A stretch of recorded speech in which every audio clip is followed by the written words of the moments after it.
And a very good morning to everyone joining us today here live at the Waterhole. My name is Kerry Dupree and I will be your host today on the show. We have started off over in Oldonyo over in Kenya with some very thirsty looking giraffe that thank goodness have a bit of space to come in and have a drink from the waterhole. Usually this waterhole is packed with elephants.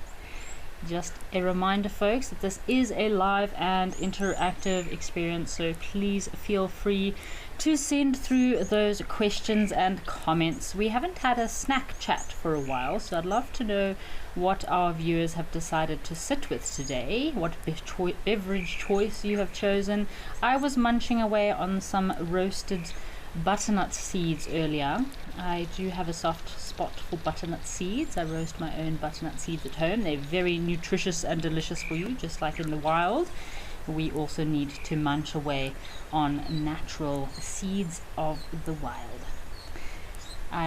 It's quite hot here in Johannesburg today, so iced tea is also the flavor of the day. So I also had an iced tea just before the show, a pomegranate and mint iced tea.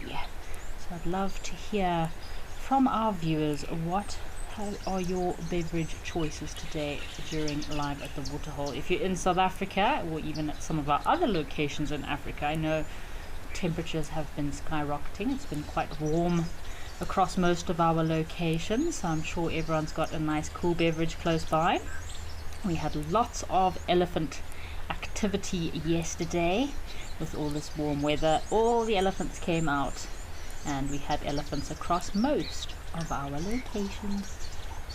So it seems like there's been a female giraffe that's been in heat, or a few female giraffes in heat around this watering hole the last couple of weeks, because I've seen lots of males very interested in the females. We're going to do a big birding day today, folks. And I'm going to start off the day with, it looks like we've got some barn swallows that are flying overhead just above our giraffe.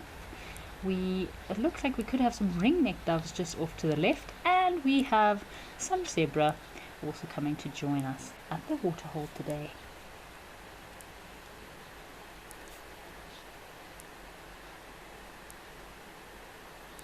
I wonder if we're going to get any other birds coming down to the waterhole. It seems like it's been a giraffe and zebra paradise the last couple of days here at Oldonyo, as well as the elephant bulls coming through. We were lucky yesterday. We also had a troop of olive baboons coming to join us. The whole troop of baboons crossed right in front of the camera for us.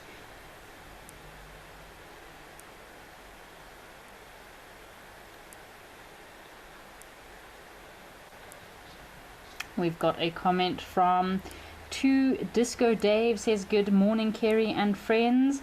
I guess this is probably a song and I'm not very good at singing, but I'm going to give it a bash. Pink hand, pink wing hand, pink having wing hand, pink waving from is sunny but chilly New England. Tea and toast with peanut butter and jam over there with Disco Dave." Thank you for sharing with us, Disco Dave. Apology for my terrible singing skills. Nothing better than a peanut butter and jam sandwich when you're feeling a little bit snacky as well. Not bad to pair with a cup of tea. Always a good little anytime snack. Banterat says, "Happy Winged Wednesday." Indeed, Banterat, it is a very happy Winged Wednesday. We were chatting yesterday about maybe doing a birding day today, so we're not going to take it too seriously, but we are just going to take note of what birds are out and about there, and I will also be discussing what birds we can find and look out for at each and every different location. Moonlight at Midnight says, "Hi Kerry, my snack of choice is chocolate, any chocolate." Oh, chocolate. Oh, I try and keep chocolate out of the house, otherwise it just disappears way too quickly. But yes, chocolate is always a rather delicious snack, although I am sweating bullets right now. So if there was any chocolate in my house right now, I think it would be completely melted, which I do like melted chocolate, but it can be rather messy. Candace sends through a comment, "Dom had a black caracal this morning. Oh my goodness, Candace. Wow, Dominic had a black caracal this morning. How exciting. I'll definitely have to go back and see. I haven't checked the last. Maybe there's a few reels on Instagram, on the Wild Earth Instagram that I missed. I don't know if I haven't seen that yet, but that is very exciting. We also had a very exciting sighting yesterday of a black springbok over at Founders Lodge in the Eastern Cape. That was rather exciting. It's my first time seeing a black springbok live at the waterhole. We've got some eland that also looked like they were curious about coming down to the water. Oh, kukol. Sorry, Candace. I thought it was a black caracal, but apparently it's a black kukol that Dominic saw yesterday. I was going to say, my goodness, that is very rare to see a black caracal. But yeah, black kukol, very awesome bird to see. I have seen black kukol before in West Africa. I've also seen the Gabon kukol a few times. But I believe the black kukol does have... some of their distribution does stretch out into East Africa as well as into parts of Southern Africa as well, but very limited habitat that they have in Southern Africa. I've got a comment from Derek. Derek says, good morning, Kerry from the UK. Derek, I hope that you are having a lovely day in the UK and it's not too windy, muddy and wet. I believe they've been having a lot of rain in the UK, so I hope that your weather does improve quickly. Stephanie has sent through a comment. Hi Kerry, snacks and watching Wild Earth in boring meetings for the win. Alright folks, let's head across to Naledi Bush Lodge, see what else is out there.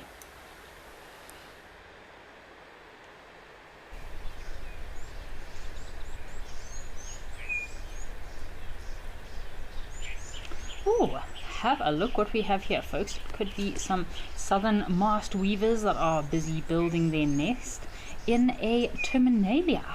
Oh, isn't this a pretty scene? Looks like this could be a Terminalia pernoides or a Terminalia randi. So I'm not 100% familiar with exactly which species this could be, but it's definitely one of the terminalias. You can see these single winged pods that are hanging down from this tree. So another bird for our list for today, the southern masked weaver. Looks like there's a male, one male so far, that is very busy making his little nest. And I was talking about our snacks before the show and how it's really seeds, nuts and all kinds of fruit out in the bush are very good for the animals out there, especially during the dry season. So like with this terminalia, these winged pods do contain a little seed inside, and there are some species that might feed on these dried little seed pods during the dry season. Very high in protein and nutrients. Just like with the sickle bush, a lot of the acacia trees, they really do provide protein and nutrition to these animals during the dry season when there's not that much food out there. This doesn't look like a very busy colony of weavers. You can see a lot of these nests are possibly old nests, maybe from last year. There's just this one green nest that this male southern masked weaver was busy weaving away at. It'll generally take, most weaver species, it'll vary from species to species, but it can take anything between 2 to 4 days for these male weavers to construct their nest, hoping that the female will approve. Tina has sent through a question. Tina says, do you know of separate lists for East Africa and Southern Africa, and what is your number now? Tina, so eBird really helps me to keep record of my birds, Tina. So yeah, what's really cool with eBird is, yes, the mobile app version is a bit limited to the features that it has. Obviously, once you go onto the eBird, it's mostly for logging and submitting your list, but you can see your overall number. Your eBird also links with your Merlin. Of course, You can also do your birding lists on Newman's as well. The Newman's app does have the functionality to record your list too, but my lists have all been saved with eBird. So I think I've been using eBird for maybe going on 8 or 9 years now.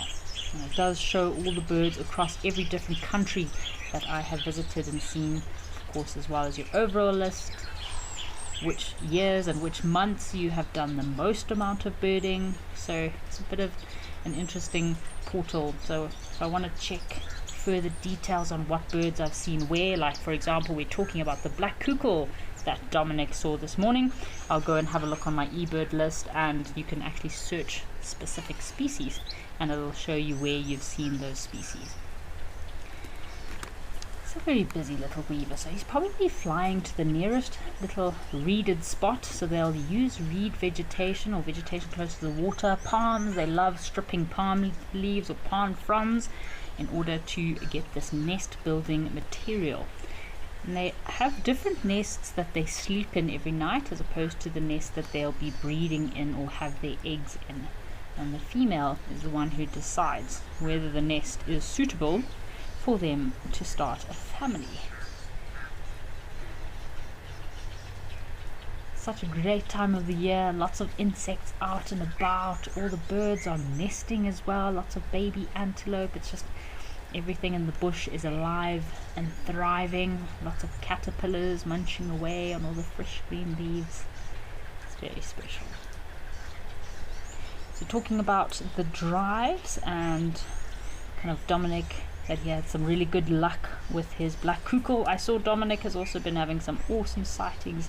He had bat-eared fox and mongoose, a little troop or little band of mongoose that were meeting and greeting with each other. So very interesting sighting there, never seen that kind of interaction. And Dominic also had, when was it, yesterday or this morning on the sunrise safari, he also had the female cheetah, Namunyuka, apologies for my pronunciation, with her tiny little cubbies, her 4 cubbies that were climbing up a tree and playing. So isn't that awesome to watch this little cheetah family over in the Masai Mara? So Tandi is asking about secretary birds. So Tandi, yes, secretary birds are quite a rare species, and that's due to habitat loss.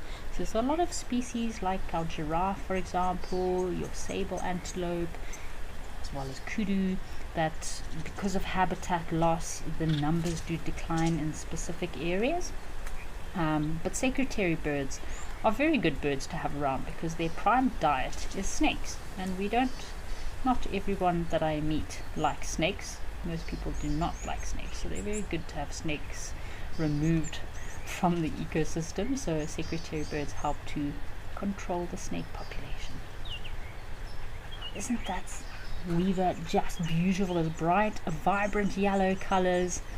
So once he's finished constructing his nest, this southern masked weaver will then start vocalizing, swinging upside down on the bottom of his nest, kind of deploying as many antics as possible to attract a female to come and inspect his nest that he has been effortlessly working hours on. Look at that little guy go. So talking about our locations, I was just catching up on what's been happening at all of our locations. Besides the interesting sightings over in Kewa, I see David has had a great time with his lions, Moja, and the rest of the lions. A big collection of lions have been moving. So the Topi boys and the marsh lionesses have been feasting away on a hippo carcass over at Governor's. I know that David, I always hear him speaking about Mojo. I think it is one of his favorite lions over in the Masai Mara. So always great to see some lion action. But it's not just Kenya that we've been seeing lions. There's lions across all of our locations on our last few safaris. Also over in Sandringham and Chitwa, it's just been a lion paradise. Seems like the predators have been very active on our live drives.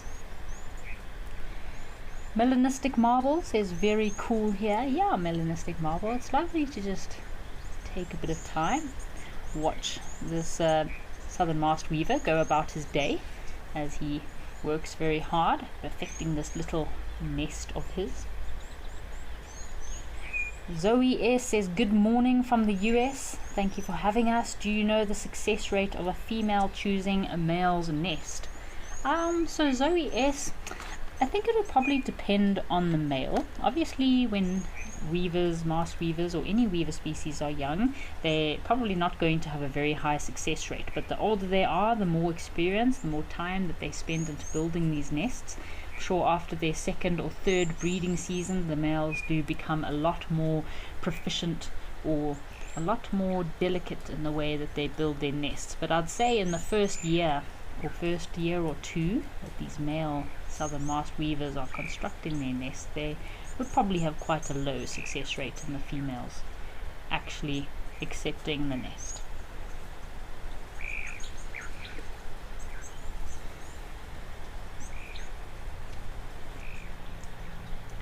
Alright folks, why don't we head across to the Serengeti and see what else is happening at our locations today.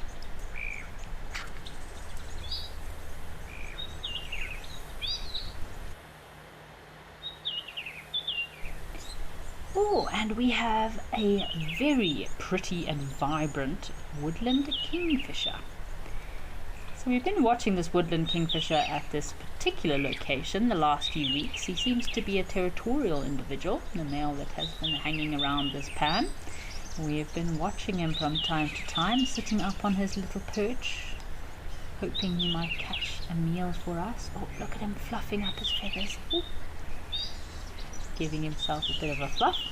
We've got some last questions about our weaver from our previous location.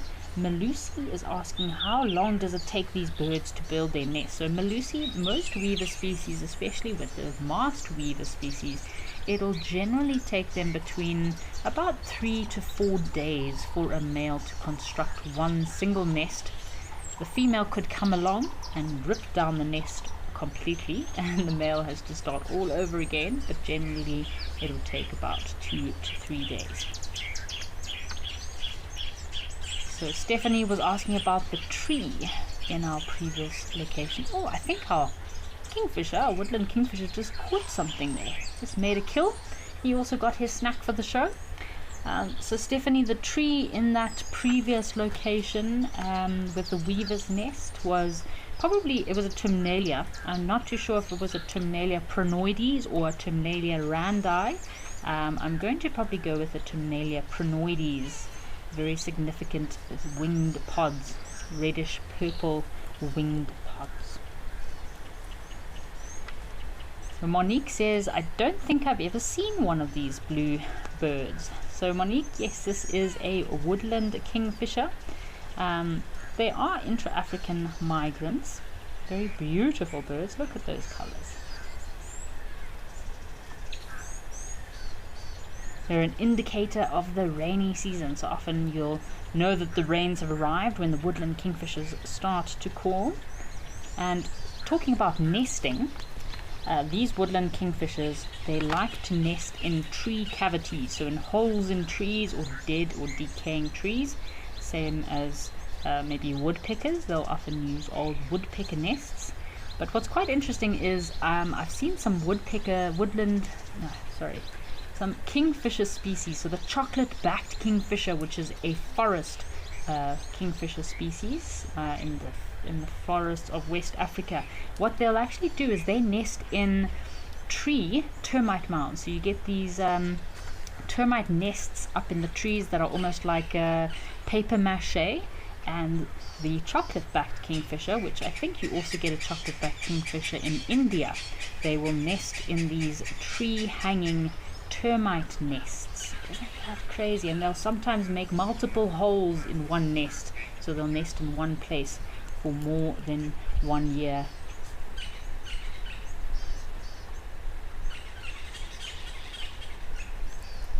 They have quite a varied diet, these kingfishers. They'll feed on a variety of insects, grubs, caterpillars, worms, grasshoppers, and generally their breeding season will coincide with the rainy season. Off he goes. So we also have another little creature that sometimes occurs at this location, our agama, our rock agama, red-headed rock agama, or the Spider-Man lizard. I haven't seen him for a couple of days, but I know he's probably around. If we're lucky, this kingfisher, they'll often come back to the same little perch. Alrighty folks, why don't we head across to Tembe Elephant Park over in South Africa and see what else is happening out there today in South Africa.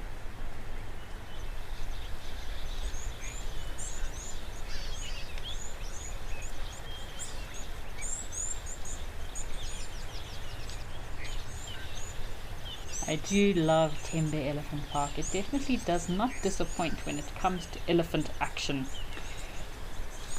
Lots of elephants around here today. We've also got a woolly neck stork on the other side of the waterhole there, just on the far left hand side of the screen. Yesterday I was chatting about some of the birds that I haven't seen at this particular location for a while, so you can expect, I have seen here before, pied kingfisher, of course your African fish eagle, but I've not seen them for quite some time. We can also keep our eyes and ears open for any of the green bills calling, as well as your little bee eaters, striped kingfishers, your ducks, white-faced whistling ducks, hardy-dars.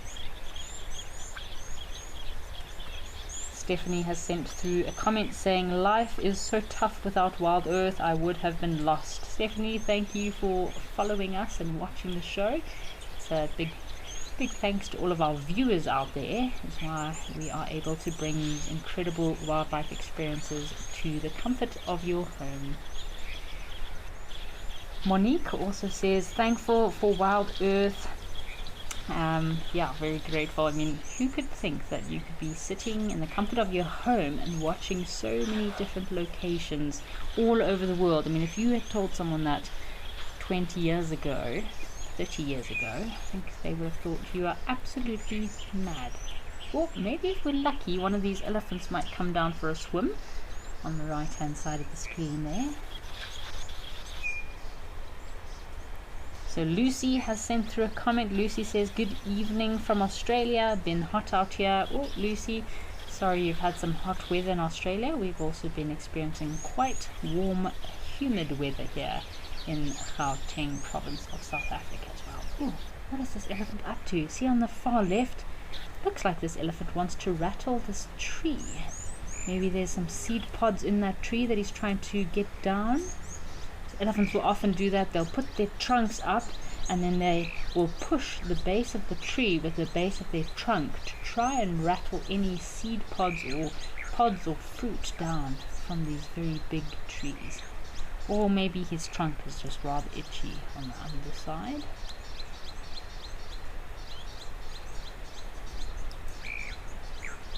So some other birds we can look out for here at Tembe Elephant Park is often we get the barn swallows that fly over this watering hole for a drink, or lesser striped swallows I've seen here before, as well as your little three-banded plovers. Sometimes you hear the three-banded plovers calling, or even the African jacanas.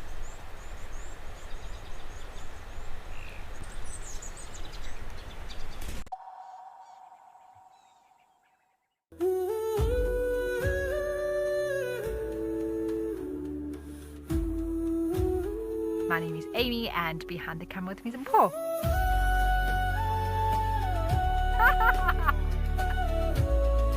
And I mean, to be able to share it with all of you. Fingers crossed, and I'll make sure I wear my lucky leopard socks as well.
Yes!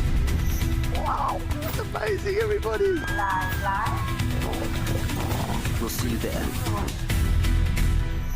Oh, have a look at this. Wow, wow, wow. I don't know where to look. This is just too astounding for words. This is unreal.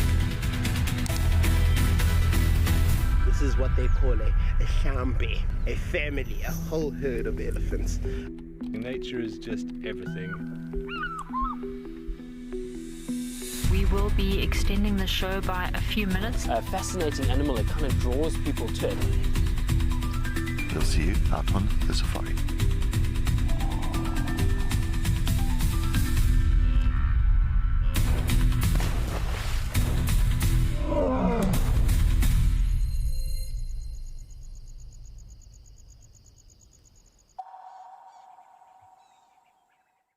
To be interested in birds, because sometimes you don't always have wildlife around, so as long as there's birds you will always be entertained. So apparently this is a slaty egret and not a black egret. I'm just having a look in my book, in my app here, just having a look at the feet color. Let's just have a quick check here. Often these bird names do change, so it's quite important to keep up to date with the name changes. So I'm just having a look at the slaty egret and the black heron. So we've got a black heron and the slaty egret. So often with herons and egrets you can tell with the feet color. So let's have a look here. So yeah, this does have a very prominent plume at the back of his neck there. And there are two of them, and I feel like there might be a little bit of rufous on his underthroat there, whereas the black heron is just completely black.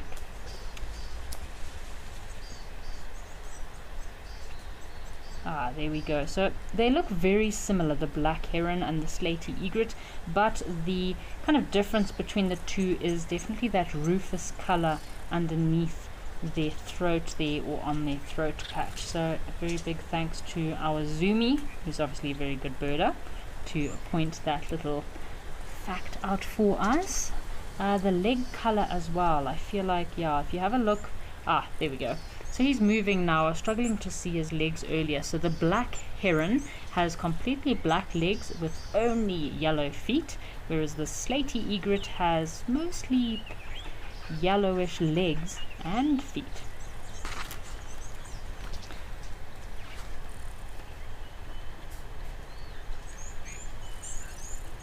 There we go. So we learn new things every day. So this is actually a slaty egret and not a black heron. Have a look at those legs. We can see those legs nicely now. So we also had a blacksmith lapwing that was also just off to our right, and our cattle egret disappearing into the grass. There we go. We're really getting a nice view of this egret here. So these egrets are generally, they'll walk quite slowly through this very thick vegetation, and they'll surprise any of their prey like fish or frogs. So they'll frighten them, and that's when they use the element of surprise to capture their meal. So they are quite mostly residents, although they can disperse quite widely outside of their range, and they do also make that distinct umbrella, casting a shadow over the water in order to catch their prey. Very interesting and unique hunting tactic. Seems to really like it. This looks like a palm tree that has fallen over. Big root structure of a palm tree. They normally occur in pairs. You won't see too many or big numbers in a large area.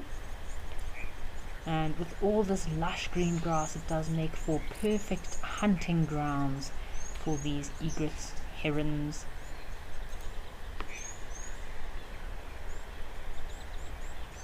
Look at those bright yellow feet. So I find with a lot of these egrets and herons, the color of their feet can also act as a bit of a decoy. So it can either attract fish, maybe the fish think that their feet are something to eat, or it can disturb the fish startle the fish, which helps them to be able to take advantage of catching these disturbed fish. Just like with the hammerkop, also known as the DJ bird, he'll walk in the water and shake his feet from side to side, disturbing any fish, and then he'll make a kill. So 2 Disco Dave says, new bird for my life list in Southern Africa. Disco Dave, glad we could add a new bird to the list here for you. Always awesome to add these new birds. I'm seeing the size of these slaty egrets. They also look like they're quite a bit bigger than obviously the black herons, and the immature individuals are very brown, especially in the front. So down the front of their throat all the way down to the front of their chest and belly, they can be quite brown in color. And the adults, depending on what season they're in, if they're in breeding season, go to a very light grayish color. This guy looks like he's a fully grown adult. Has very interesting plumes during the breeding season as well. It's amazing how all of these birds do try to attract the females with all these interesting and unusual plumages that they start growing. Like with the red bishops, we were chatting about red bishops earlier. I do love red bishops. They're such bright, colorful, vibrant birds. You can always hear when a red bishop is near.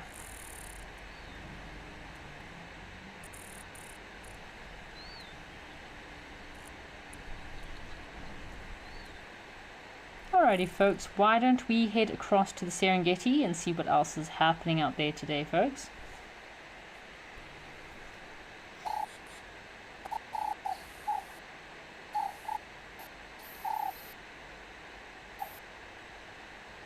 Oh, we were just chatting about our little agama friend, our little red-headed rock agama, or the Spider-Man lizard. Look at those bright colors. We were just chatting about bright, vibrant colors. So this rock agama does show off some very vibrant, bright colors, also to attract the females. So we've got a question from Lebo. Lebo's asking what kind of birds would eat this agama. So Lebo, there's a lot of predators that would eat this little agama, including herons, very larger herons, your lizard buzzards, for example, small raptors like your shikras, maybe your sparrowhawks, any bigger reptile or even bigger reptiles. Maybe if this agama happened to be in the wrong place at the wrong time, he could be captured by lots of predators out there. We've got a few questions about our egrets from earlier. Pamela was asking, why do we get variations in a bird species? Like, why do we get so many different types of egrets? So yeah, Pamela, it's very interesting. Like, for example, the black heron and the slaty egret, very similar species, and a short explanation is basically the variation that happens between these different species is evolutionary tweaking or a successful design in order to fit different jobs or different places in the ecosystem. So all egrets do come from one ancestral heron-like bird, and over thousands to millions of years, different populations have become separated. So they become separated due to distance, climate, habitat, food, and each group then becomes adapted to feeding within this different conditions and environments. And that's how you get the breakup of different species. Same as with every species on this earth. Same as with lizards, for example, and agamas, antelope species, predators. I always use the example of if you had every predator ate one specific game type, and if every antelope ate one specific type of grass, there would be a huge wipeout of one specific species, and it would really upset the ecosystem. So that's why it's always great that you have lots of different species within different families that feed and eat and occupy different habitats and feed on different food. So there's enough food to go around for all the creatures in the ecosystem.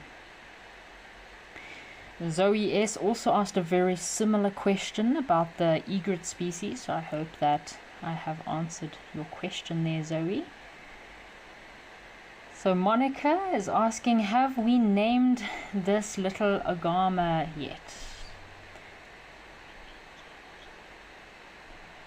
So Monica, not that I'm aware of, but I'll get back to you. Let's head across to Safari Hook in the meantime, and we'll see what's happening over in a very dry Namibia.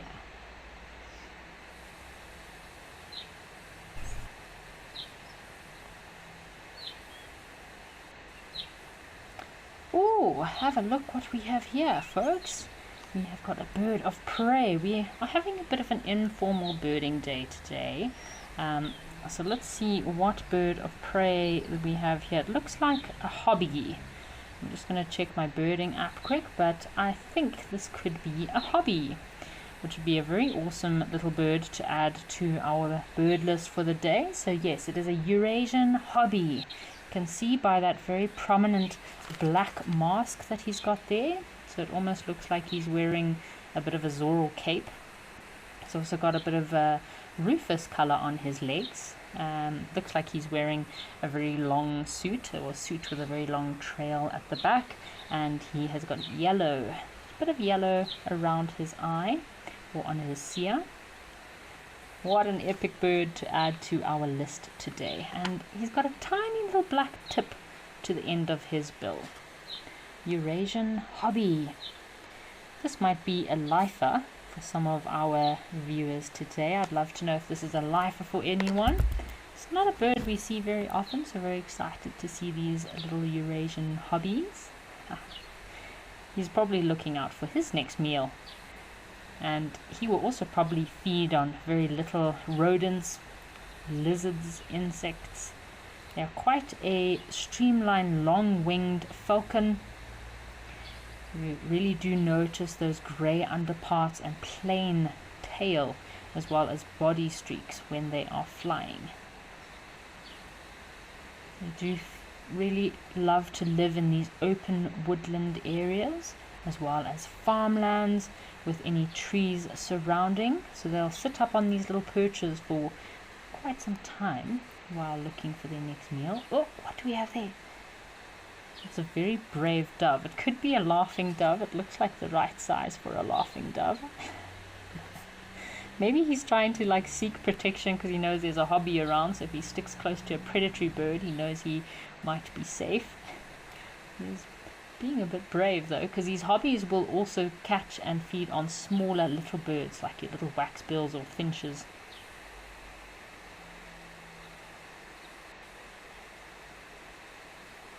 So Mercedes Bean has sent through a comment. So Big Bear Eagle update. It's officially nesting season. Jackie has laid 2 eggs. So thanks Mercedes Bean for the update on our black eagles. My goodness, I can't believe it's nesting season again. Feels like the year goes by so quickly. Disco Dave has sent through another comment. Another lifer in South Africa. So a great lifer tick for Disco Dave. Congratulations. Okay. This is not a laughing dove. This is a ring-necked dove that we have here, which we have actually already seen today over in Otonyo. But very interesting how these smaller birds do stick quite close to the predatory birds. Look at this hobby shame. He looks like he's got black tear marks down his face there. So they're very efficient little hunters. They do with that unique wing shape of theirs. They can fly in very quickly on top of their prey, catch their little rodents or whatever they have decided to snack on, unsuspecting. Oh, he's checking us out.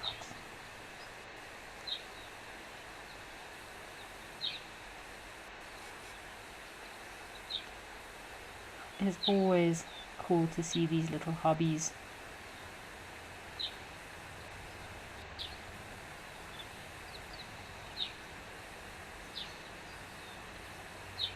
So Peter Meron says, I've never seen that beautiful bird before, Kerry. Peter, I'm glad that we could find a new bird for you. Thank you to our Wild Earth team and the African Zoomies for looking out for any birds for us.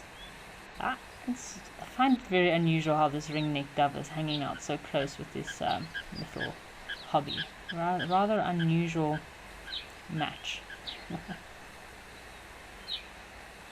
So David Zulu is asking, why is this hobby not attacking the dove? So David Zulu, with most predators, including birds of prey, if their position is given away, or if any suspecting prey species do see them, or if they know they're in the area, it's amazing how the behavior completely changes. For example, when I was in Nkewa, we had the herds of wildebeest that started chasing the lions because the lions gave away their position, and the wildebeest actually all turned and started chasing the lions. So I think this hobby knows that maybe the ringneck dove's also a little bit too big for him. Maybe he doesn't fit into his prey species category. So Catherine says the slaty egret is a wild earth lifer for her. Thank you, or well done, Catherine. Again, I have not seen slaty egret for such a long time, so I was quite confused in the beginning, so apologies for that. But thanks to Azumi for helping us on our ID. But yes, it is a very awesome bird to add to our list for the day. Quite unusually looking, but always great to see some new birds, just like this little hobby. Small but fierce little predators, and of course they can also catch their food on the wing, so they'll often swoop and hawk down hunting for dragonflies, swallows. They'll actually catch swallows.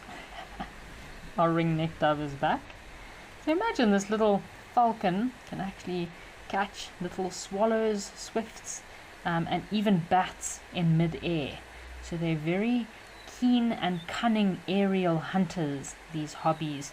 So the hobbies, as well as your falcons, peregrine falcons, are very good at catching little prey species on the wing, known for their speed and agility. So often these hobbies will also reuse their nests. They'll use nests that might have belonged to crows or any other birds quite high up in trees, and as their name suggests, they are migrants, paleatic migrants, so they do migrate for very long distances, especially in the winter when they migrate all the way from Europe back to Africa.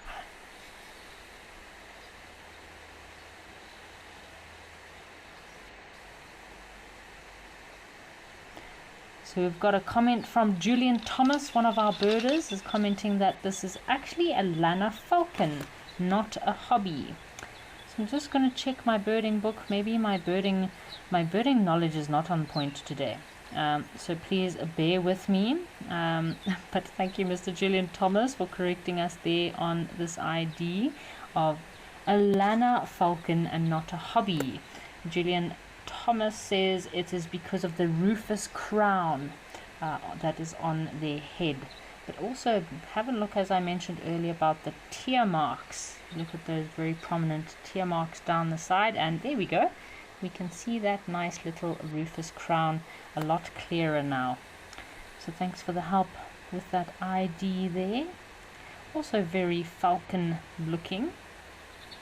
A lot smaller than yeah, it looks quite smaller, so it is a large, powerful little falcon. Oh, looks like we have a sparrow here. He's also coming to check out this Lana falcon. Very interesting behavior. So apparently this Lana falcon can easily be confused with the peregrine falcons, although they are not as streaked, so they are not as much streaked. They seem to have more little spots on their underside. They have quite a variety of habitats, these Lana falcons.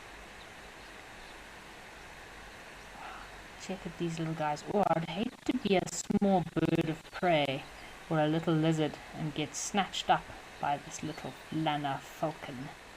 So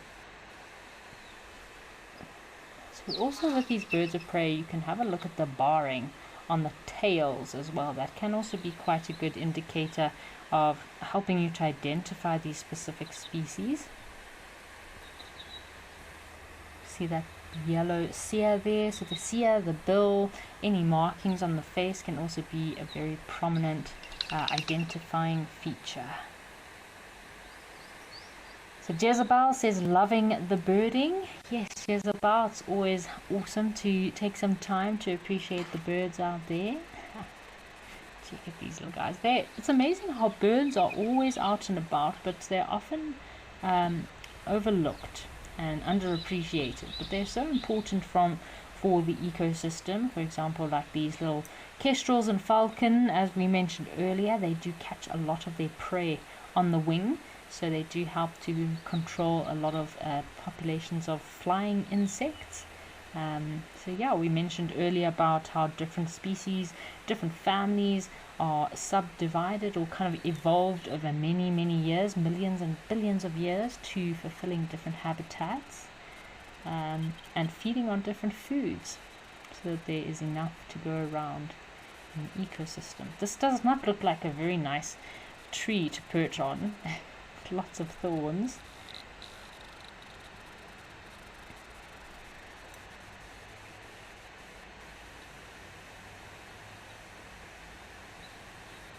Apparently the juveniles of these Lanner falcons are quite dark brown and very well streaked below. That's why they can be confused with some of the other smaller raptors. So have a look, he's looking up into the sky for any other birds of prey. So these smaller falcons and kestrels can get taken out by larger predatory birds.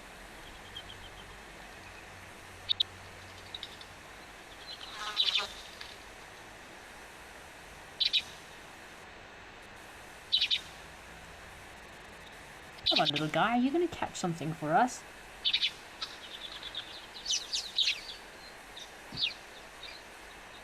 So these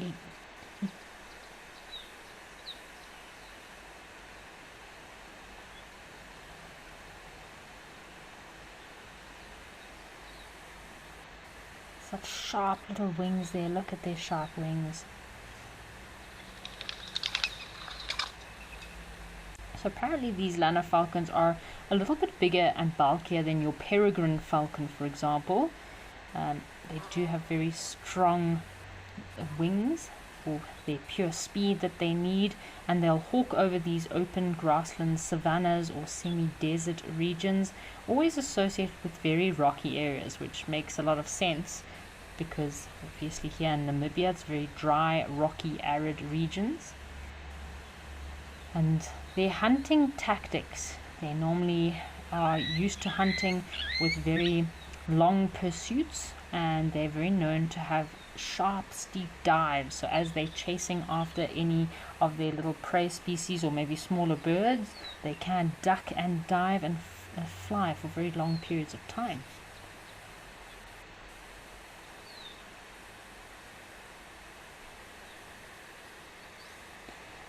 So Eagle Lover says, hi Kiri, amazing how nature provides daily to all wildlife. Yes, Eagle Lover, it is very special how everything in the natural environment just kind of, it's like a cog that turns so well together. Everything just links and intermingles and meshes so well together. Everything, if you remove one little factor out of the natural environment, it's amazing how you then see a breakdown of food chains. So it's so important to keep these natural areas natural. Oh, he's lightening the load a bit. So generally predatory birds lighten the load and might defecate before they take off. So maybe he might fly off.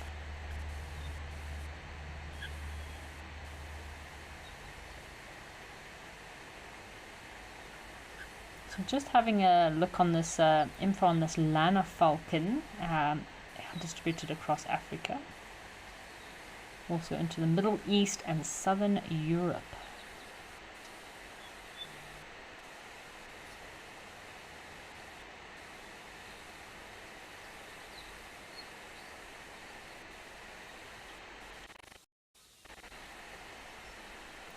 Alrighty folks, why don't we head back across to Old Donyo and see what has arrived at the waterhole in Old Donyo.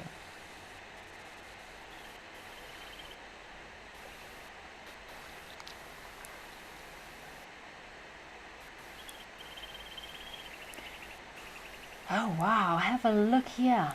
Maldonado has gotten quite busy since we were last at this location. We've got lots of zebra, some giraffe, and we have one elephant that has come down to join us.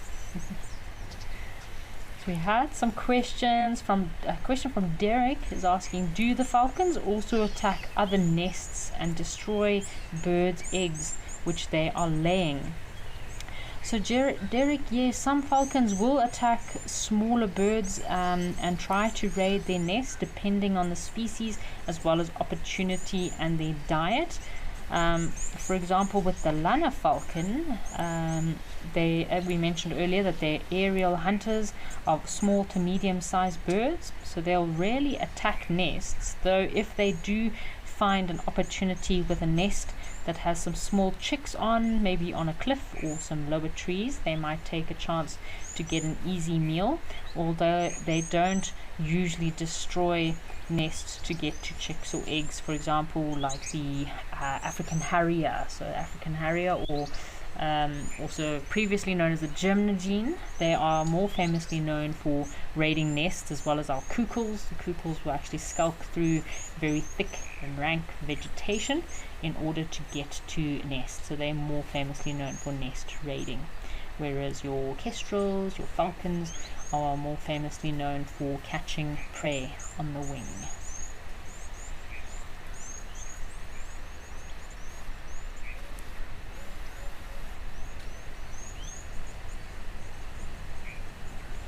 David Zulu also says, look how our little Lana falcon can tilt his head like an owl.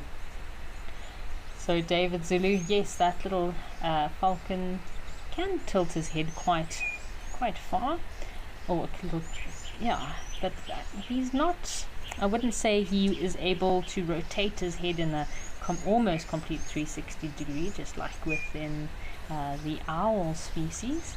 But yeah, it's very important for the smaller raptors to keep their eyes open and be aware of their surroundings so they don't get taken out by a larger predator. So it looks like this is probably the same group of giraffe that we had from earlier.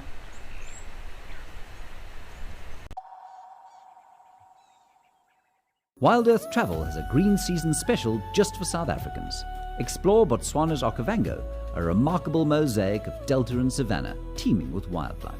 Stay in elegant, luxurious tented camps deeply connected to the wilderness. Discover the Okavango on exciting game drives and tranquil boat journeys. Share stories beneath the stars, remembering what it means to safari through Africa's wild south. Wild Earth Travel. We're waiting for your call. Even a hyena coming into the action as well now. Oh my word! She's stalking the hyena now. Leopard, hyena, lion, all together in one shot. Oh.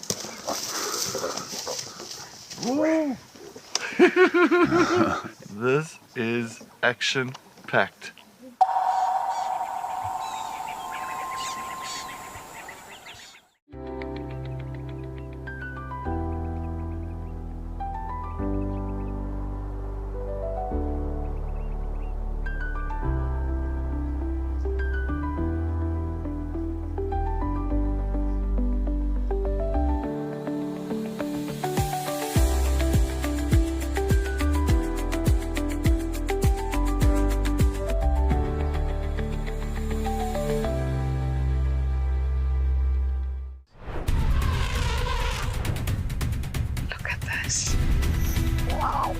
Amazing, everybody! We'll see you there. Have a look at this. Wow, wow, wow. I don't know where to look. This is just too astounding for words. Unreal. This is what they call a shambi, a family, a whole herd of elephants. Nature is just everything. We will be extending the show by a few minutes. A fascinating animal that kind of draws people to it. We'll see you out on the safari.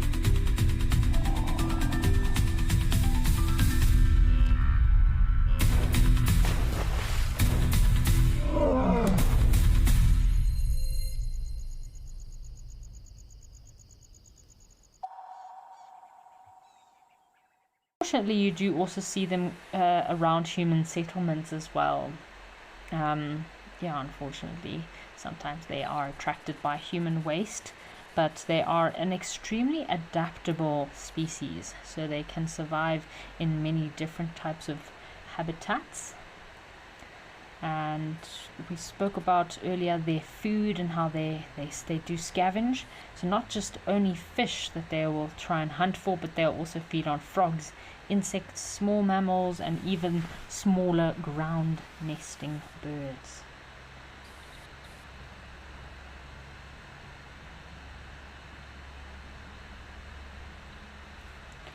Alright folks, why don't we head across to one of our other locations in Zimbabwe and see what's happening in Victoria Falls Safari Lodge.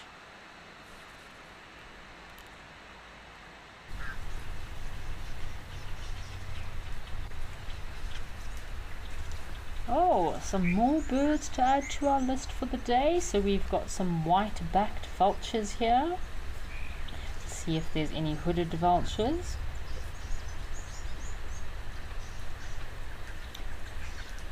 Oh, I think we've also got some palm swifts that are flying overhead. So Vic Falls, because it is located along the Zambezi River, it's a very popular place for lots of the Ilala palms or wild date palms. So you get a lot of these palm swifts that nest within these areas, and of course the vultures, lots of whiteback vultures, probably the most common vulture species within this region. Whiteback vultures followed by your hooded vultures, and you do also get marabou storks that come down to this waterhole. So Erica Oldno says, greetings from Cape Town, nice to hear you, thank you for joining us Erica. I believe it is quite hot and windy over in Cape Town, so I hope you're not being blown away by that hot wind.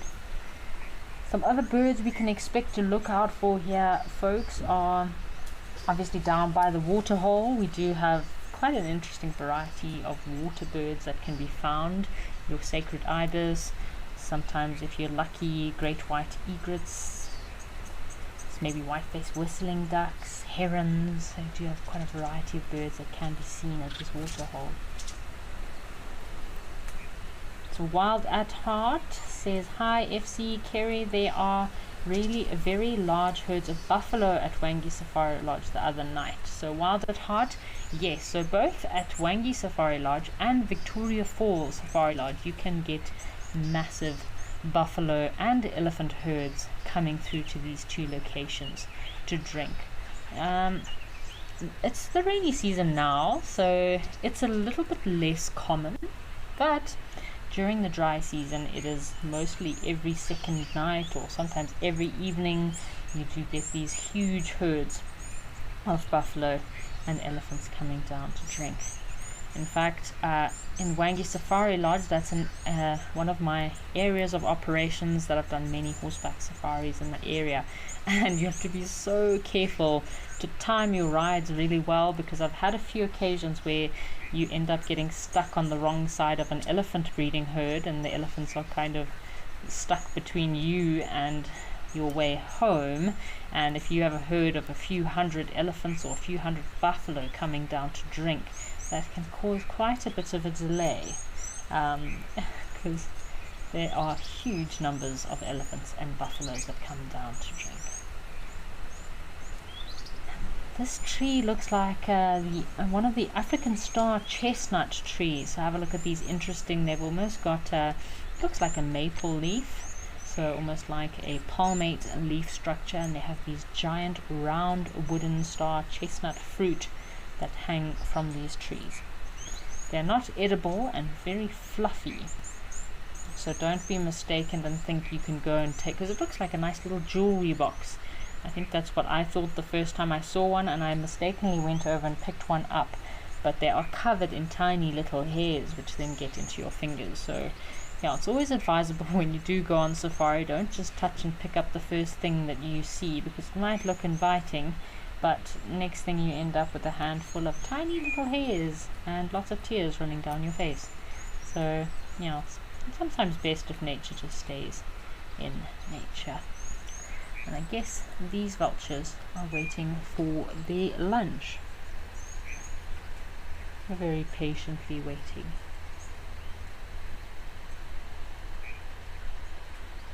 Another very rare bird that we can expect to see in Victoria Falls. Well, it's rare for most regions, but then in Victoria Falls it's actually quite common, is the collared palm thrush. Ooh! Now look at this vulture here.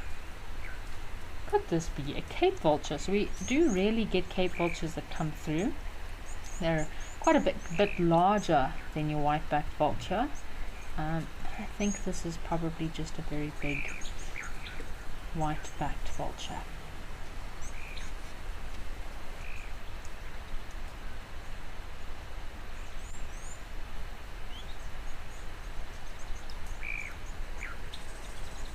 What are these vultures? So they're probably just preening, grooming themselves.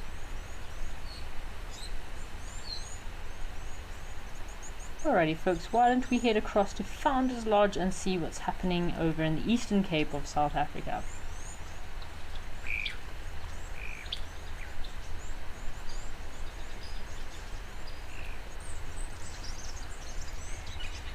Oh, look what we have here. Some rhinos. Looks like a rather gloomy, overcast day in the Eastern Cape. Don't blame that rhino for being a bit sleepy. Looks like could be a female with a sub-adult. We've also got some zebra around, and as I mentioned earlier, we had a really epic sighting here in the Eastern Cape. Yesterday we saw a black springbok. Not very often you get to see a black springbok. It's actually my first black springbok I have seen on live at the waterhole. So what a lovely sighting that was. Very surprising. Looks like it's a bit gloomy.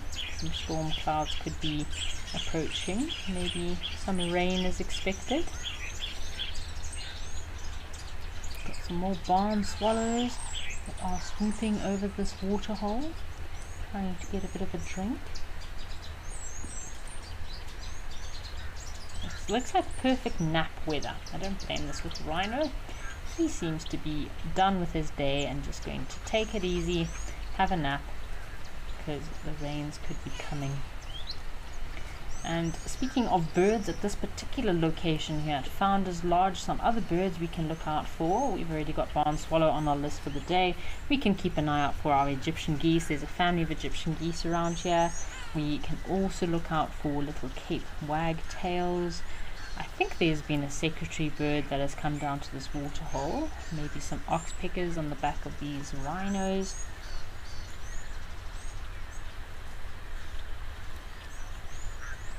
So Monica says, can't spend too much time with vultures. So Monica, I really enjoy vultures, but yeah, if they're not feeding or grooming themselves, or anting or doing some interesting behavior, they can be a bit boring because they do sit around for quite long periods at a time, not doing too much, those vultures.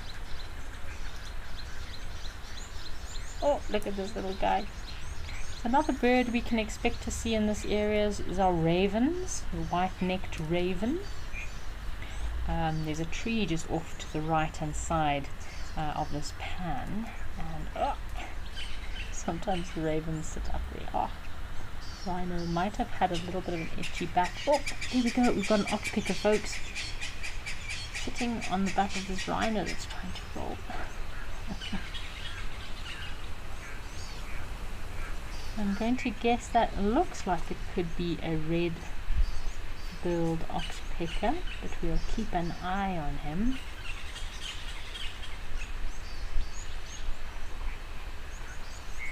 Oh, zebra don't look too active today.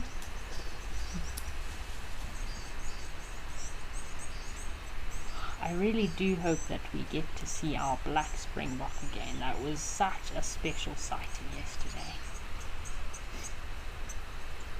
Oh, I think, thinking of birds at this pan, I think I've also seen shelled ducks at this particular location once before. I don't know what this rhino is up to.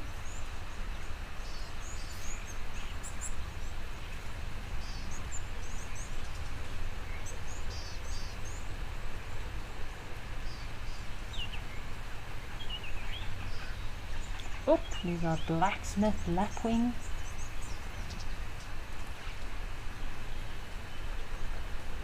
Alrighty folks, why don't we link back to Oldonyo, see what's happening over in Kenya.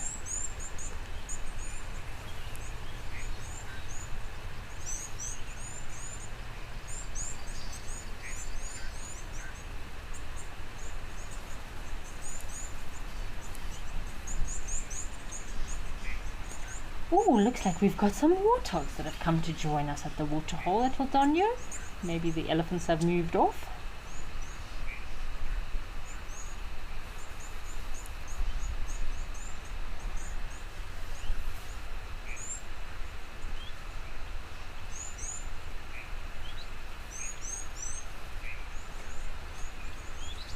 We've got a question here from Kathy, and I'm not really understanding this question too much, but I will give it a bash. So Kathy is asking, Kerry, what you said about vultures' rings, true for lions too?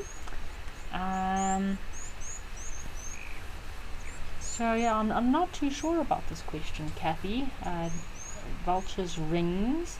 So vultures, I know they do put tracking devices on vultures. And that's to observe the species, that we learn more about them, their migratory routes, their migratory patterns, also to monitor the particular species. So you get bird rings that vultures do get, or the tracking devices, which is normally a little bit of a tracking beacon that is placed onto the vulture's backs there. Normally has a little bit of a solar panel, so that while they're flying that it can charge. I know nowadays with technology a lot of work has been done on minimizing the size of some of these tracking devices. Generally with lions they will have collars for tracking purposes as well. Rhinos have little ankle bracelets. Elephants also have collars, so it depends on the species. They always, of course, doing research and trying to make these collars and tracking devices as minimalistic as possible so that it doesn't disturb the animals in any way. Look at this female warthog with her little family. Hopefully the zebra will come down for a bit of a drink. This female warthog looks like she's had a rough day looking after all these baby warthogs. Alrighty folks, why don't we head across to Lentor and see what's happening at Lentor. We haven't been there today yet.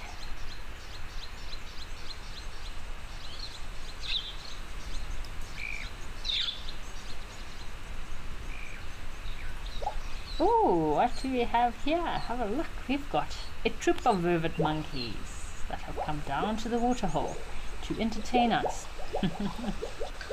What has this little one got on the left? Have a look. This little vervet monkey on the left has got something. It's munching away on something. Maybe a little seed pod from the acacia trees, or maybe he found something scrumptious to nibble on. Hello, little guy. Aren't you cute? Look at that tiny little face and those little hands. It's amazing how dexterous these monkeys are.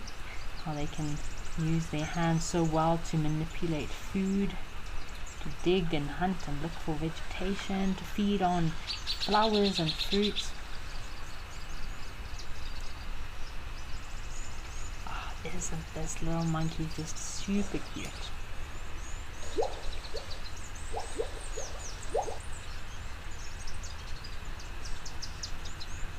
It's quite cool to see the vervet monkeys. I would say I've probably seen the olive baboons more regularly at this waterhole than the vervet monkeys. I feel like the vervet monkeys are a little bit more nervous when they come down to a watering hole. There's a lot more predators out there that will take a vervet monkey, so they need to be very cautious, very wary when they do come down to drink, or when they do come down to the grounds. They spend a lot more time up in the trees compared to your baboons. They are omnivores, these monkeys. They'll feed on a variety of different fruits, leaves, seeds, flowers, insects, and even small little invertebrates. Normally occur in family groups or troops, anything between about 10 to even up to 50 individuals. Looks like it is time for a family meeting at this little location. They have a lot of predators out there, these vervet monkeys, eagles, leopards and snakes. You have to be very alert. So David Zulu, these are vervet monkeys. And as you can see on the left, this is probably the big male, the big head honcho of this troop of vervet monkeys. Mr. Huey 1987 says very cute baby vervet. Yes, that was a very cute little baby vervet monkey. This is a fully grown male. Oh, now of course he goes up the tree. The gestation period for a female vervet monkey is normally about 5 to 6 months.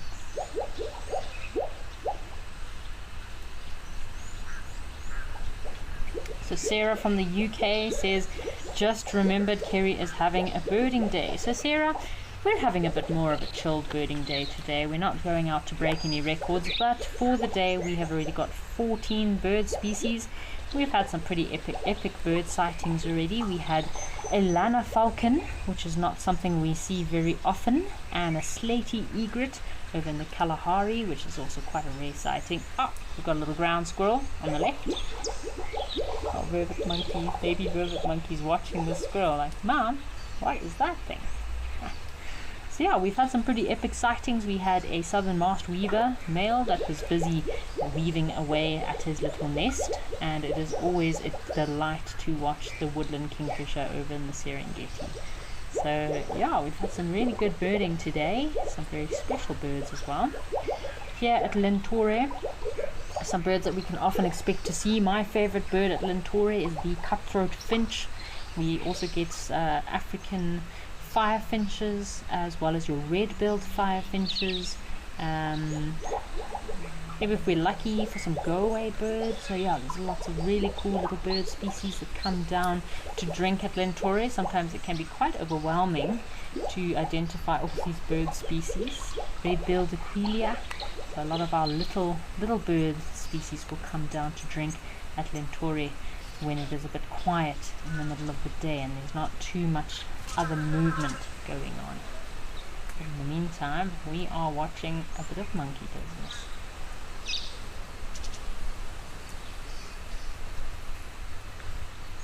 Such curious little creatures.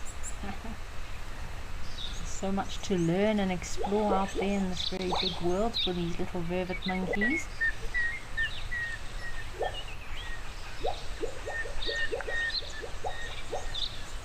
They'll kind of be the vervet monkeys when they're very young. They will be very dependent on their mothers, very clingy too. And as they start getting a bit older, that's when they start venturing out, exploring a little bit more, venturing out a bit further, kind of coming into their own. It's such an important part of their development, so that when they do leave their mother's side, that they are ready for the big world out there, ready for all the predators that are waiting to snap on them. Very agile climbers, these vervet monkeys. Do spend, obviously I mentioned most of their time in trees, but they will come down to the ground to forage. Obviously grooming and social bonding. It's rather important in the primate world.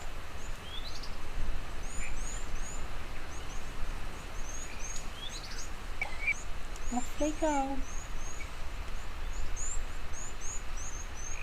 Normally when they're on the ground, the whole troop will know where all the individuals of the troop are. As you can see, there's a few males in this troop, so it must be quite a large troop. And the males will keep an eye out for predators. And if there are any predators around, the males will alarm call, and all the monkeys will then shoot up the closest tree they can find to get out of the way of danger. So Johan is asking how many birds did we get. So Johan, for now we are sitting at 14 birds. My record, I think, for live at the waterhole is, I think it's between 42 and 43 bird species for one day live at the waterhole. That was a very busy birding day, my goodness. We were jumping between different locations. Today we're having more of a chilled, laid-back birding day, as well as just appreciating everything else that we get to see here on the African cameras.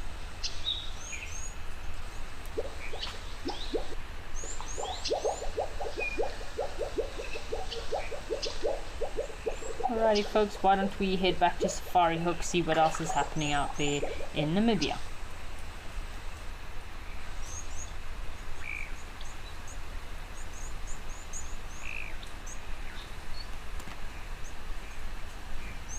Ooh, so have a look here folks. Our Lana falcon has disappeared, but we have a little congregation of ring-necked doves, or previously known as Cape turtle doves.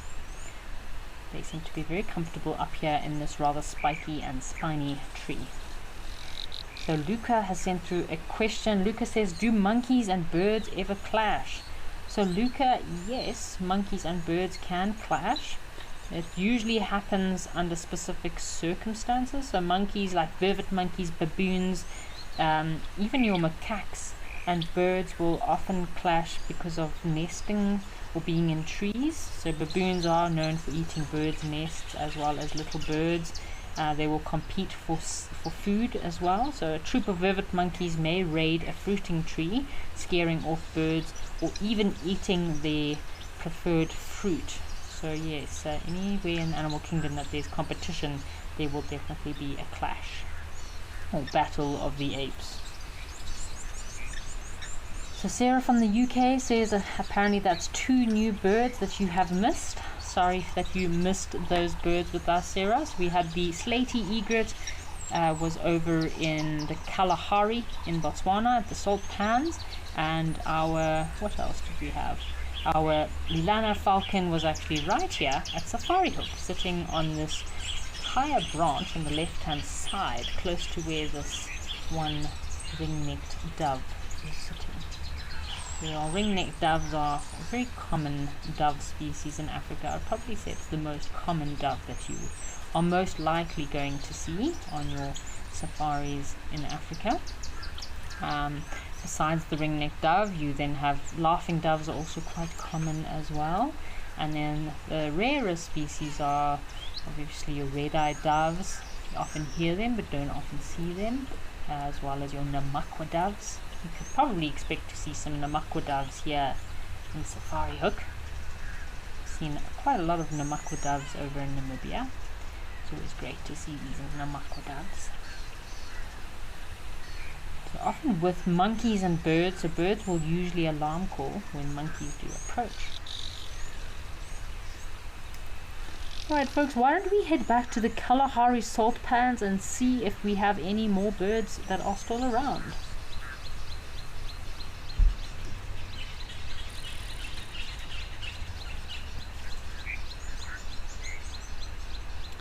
Oh, so we have a special bird for Sarah. If you missed us earlier, we had this pretty epic sighting of our slaty egret, which we have come back and they are still around. So Sarah can add a new bird to her list for the day. They are very similar to the black heron, but if you have a look at the legs, we've got a really nice view of this egret now. So the black heron has black legs and yellow feet, whereas the slaty egret has all yellow legs as well as feet. Slaty egret also looks a little bit larger and has a slight tad bit of rufous underneath their bill. So of course the plumage does vary. They do get from a slaty color to a very dark black. This guy's measuring about 50 to 65 centimeters tall. Isn't he pretty little egret? They're normally found in very shallow wetlands or floodplains, as well as salt pans, just like here in the Kalahari. And they are famously known to occur in Etosha, so also in Namibia, the Okavango Delta, Moremi, Caprivi over in Namibia, as well as in southern Africa. He is a very impressive egret. So they'll forage or hunt in very shallow waters for small fish, tadpoles, aquatic insects, as well as snails.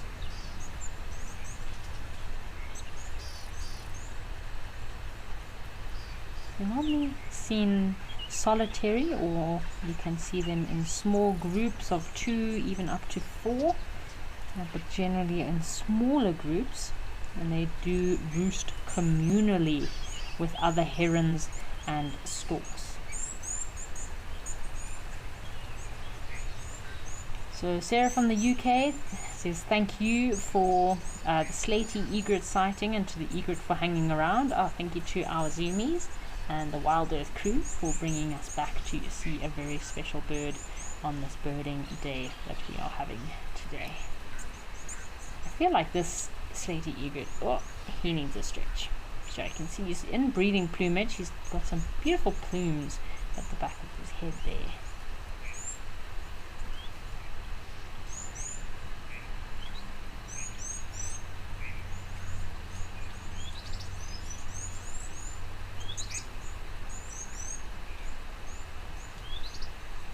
When it comes to nesting, these egrets will normally nest on little twigs over the water or on a firm little patch of mud. Normally they have eggs between 2 to 4 eggs, and the incubation period is about 20 days.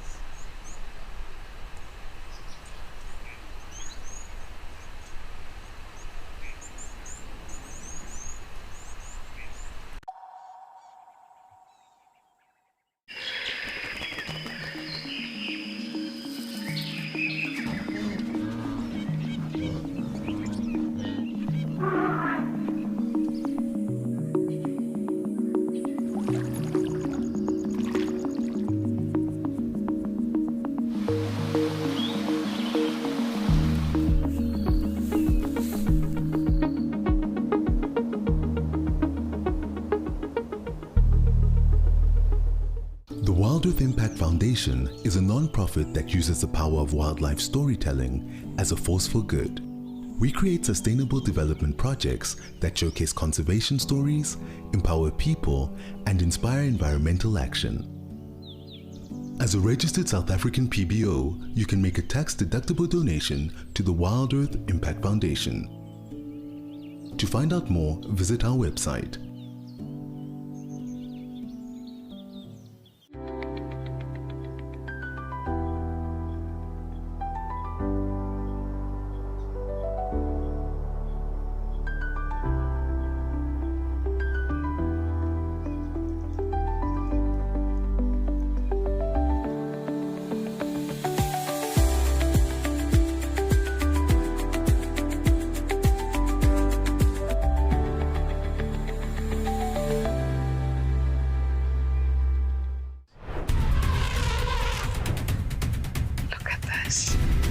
Wow, that's amazing, everybody. We'll see you there. Oh, have a look at this. Wow, wow, wow. I don't know where to look. This is too astounding for words. Unreal. This is what they call a shambe, a family, a whole herd of elephants. Nature is just everything. We will be extending the show by a few minutes. A fascinating animal that kind of draws people to it. We'll see you out on the safari.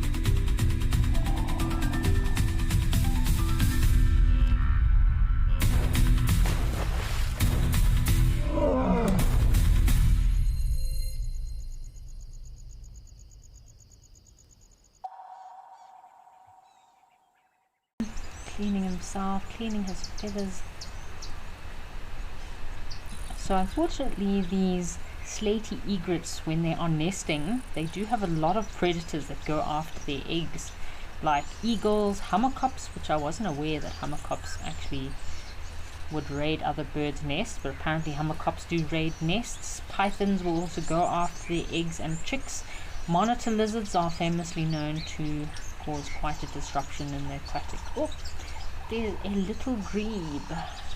Isn't that cool? Another bird for the list for the day. Our little grebe, also known as, formerly known as dad chick. I really struggled with that name to remember to say that the name has changed to little grebe. But yeah, it's crazy. So monitor lizards often raid water nesting birds.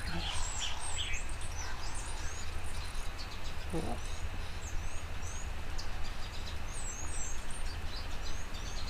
Nice sneaky little extra bird for our list there. Hey guys. Oh, and again with the slaty egret, what I didn't notice from previously was the rufous color underneath his throat, on his throat pouch here. So Mbali is asking a question: can the different egret species hybridize? So Mbali, yes, most definitely. Different egret species can hybridize with one another under specific circumstances, of course. Alright folks, why don't we head back to Founders and see what our rhinos are up to in the Eastern Cape of South Africa.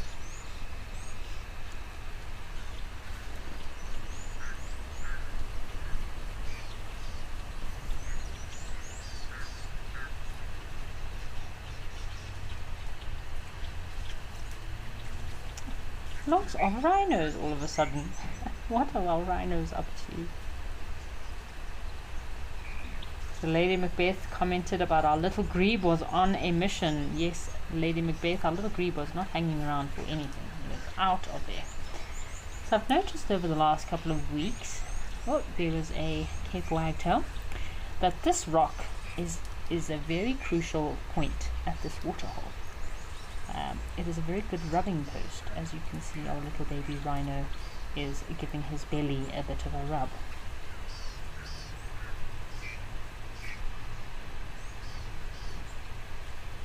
So I feel like the rock is a perfect height, good for rubbing your belly, rubbing your horn. It's all kinds of nice little sharp crevices and sharp edges, perfect for these rhinos to give themselves a scratch. And this rhino looks like he is. I think I would like to be exactly where this rhino is. It is rather warm at the moment. I am sitting in Johannesburg and it has been boiling hot. I think my skin has felt like it's been on fire since 6 o'clock this morning. So I'd love to be sitting in the mud with this white rhino, also just enjoying a bit of a cool off.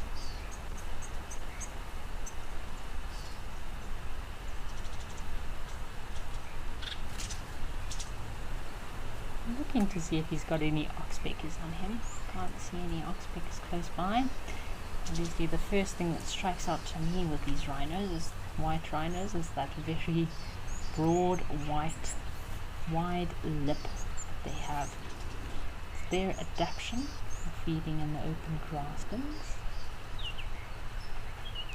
Most thick-skinned animals, not just white rhinos, but black rhinos, elephants, warthogs, buffalo, do love wallowing in the mud. It does serve for many different purposes, not just cooling themselves off, but also for pest control, protecting their skin from the sun, a bit of a natural sun cream that removes from their skin all these unwanted parasites like ticks, lice, or biting flies. As you can see, these rhinos do have very thick skin, and even though it is so thick, it is quite sensitive in certain places, like around their eyes, as well as around their ear folds there. So he's very relaxed, this rhino, but you can see his ears moving around. That's him listening to what is happening around him. Just being aware, still being alert. It's like little antennas. So Mzida says, your favorite waterhole at Founders, black springbok yesterday. So Mzida, yes, I've mentioned early in the show today that it was very special sighting that we had yesterday of a black springbok at this particular waterhole. It's not something we see every day, so very cool to see. Oh, trying to get up, trying to roll over. Monique, yes, this rhino does look very peaceful. Let's see what he's going to do now.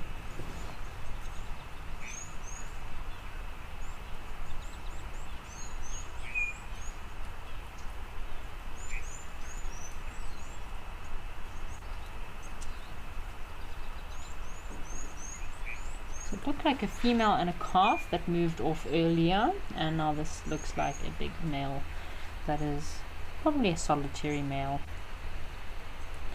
So rhinos will use communal wallowing spots, just like this waterhole.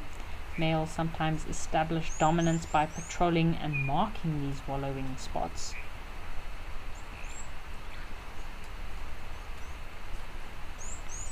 So they also use these little mud wallowing spots to mark their territory. Oh, he's having a bit of a roll in the soft sand now.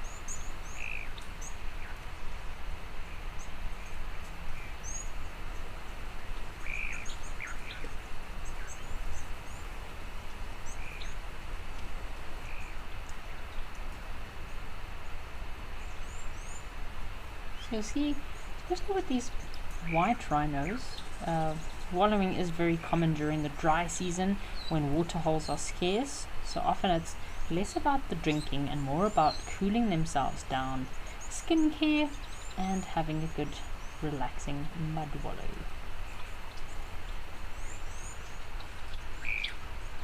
And the flies look like they are pestering this rhino quite a lot. Thank goodness he's got a tail to swish away all those unwanted flies.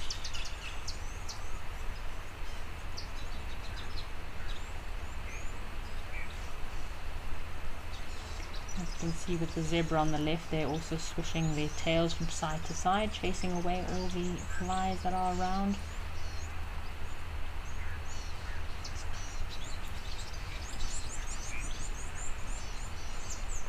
Alright folks, why don't we head back to the Kalahari salt pans in Botswana and see what is happening over there.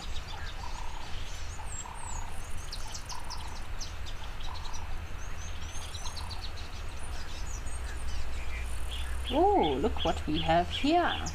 A cattle egret. This cattle egret was in screen earlier, and he's quite a handsome specimen. This cattle egret looks like he is in breeding plumage.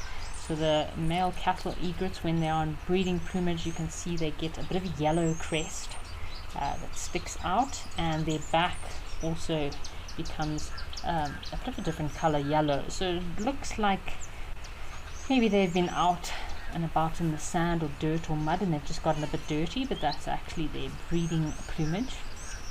So they are a medium-sized egret, mostly white, and of course, as I mentioned, they buff crest during the breeding season. They have a yellow bill, and look at those yellow legs, sometimes darker in non-breeding season.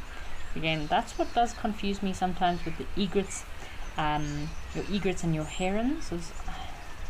I think it's mostly with the egrets. Sometimes their cere colors change or their leg colors change in the breeding or non-breeding season, and that can completely throw you off. Because, for example, you've got the cattle egret, which is the smallest. Then you have the intermediate egret, and then, which used to be the little egret, and then you've got the great white heron. But for example, the cattle egret is actually smaller than the little egret.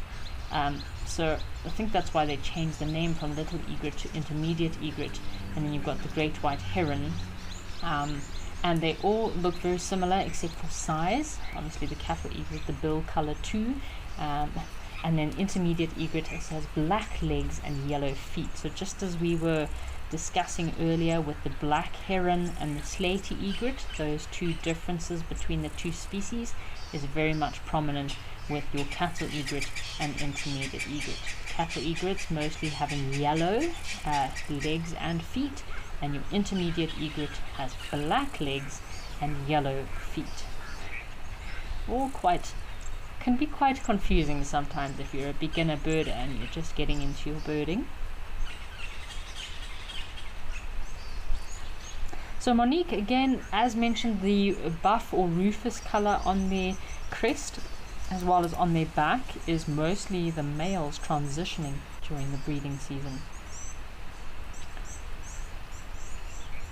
And also, Monique, as I mentioned again, with the cattle egrets, intermediate egrets, and also the great white egrets, their cere color can change during the breeding season as well. I don't think the bill color changes, but definitely the legs and the cere color around their eyes and faces does change during the breeding season from one species to the next.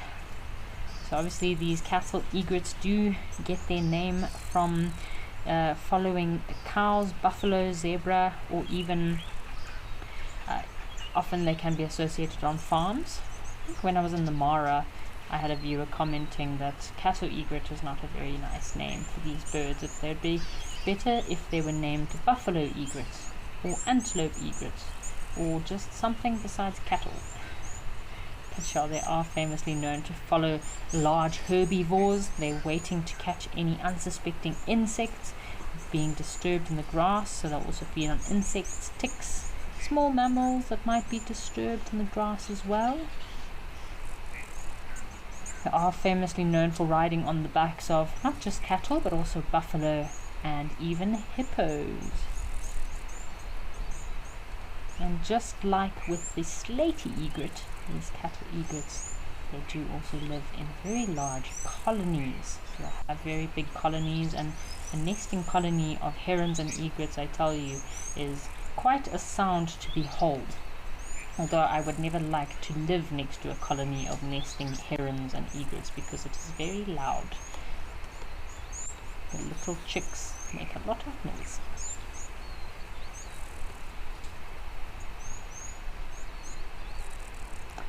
So Wendy 8 says, hello Kerry, after 5 days of no electricity in Port Elizabeth, happy to have Wi-Fi again and happy to be back to my favorite live at the waterhole. So Wendy 8, thank you for joining us. Goodness gracious, that sounds awful, not having electricity for 5 days in PE. I'm glad your electricity is back and that you are joining us again here live at the waterhole.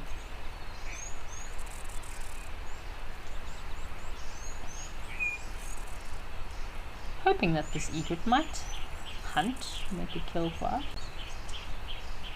Always hoping for some action.